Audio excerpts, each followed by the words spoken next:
Hey everyone, and welcome back to the Time Travel Concerts. And now for the show that really inspired this entire series. These are shows, of course, that I wish I could have gone to, but didn't, for whatever reason. Most of you probably already know this story, but here we go once more for posterity's sake. Pat Benatar, the first record album I ever bought, In the Heat of the Night by Pat Benatar, to this day is my favorite album of all time. Pat is my favorite female singer. I've passed that on to my child, whose dream growing up was to sing for Pat Benatar's band. It was sad when I had to break it to her that they already had a singer, and her name was Pat Benatar. But I mean, you know, who am I to crush a little girl's dreams? But she grew up watching this concert also. This is from New Haven, Connecticut, in December, I believe, of 1982. The show I could have gone to had my mother truly loved me and not just been playing around. Was on February 9th, 1983.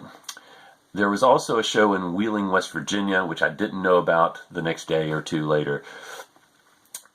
For whatever reason, my mother would not take me 2 hours from my home to see Pat Benatar on a school night when I was only 11 years old. Even more heartbreaking is the fact that I was turning 12 that week. That would have been the perfect birthday present to take me to see my freaking favorite freaking anything ever. But no, so I didn't speak to her for weeks afterwards, but we eventually made up. She took me to see Joan Jett here in town, and you know, it's all good now. But I was heartbroken not getting to go to this show because it was probably at the peak of my fanaticism.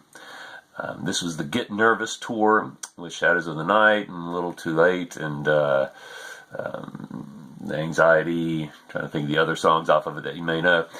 And it wasn't necessarily my favorite album, but the tour they put together was truly phenomenal. These are some of the best musical performances you're ever going to see. Myron Grombacher on drums, just the best showman ever. His acrobatics are things I've only dreamt of and tried to do sometimes. Charlie Giordano was added on keyboards from the David Johansen band. Now he's part of the E Street Band. But just his style and smoothness. Watch In the Heat of the Night, the keyboard solo in that. Just so exciting.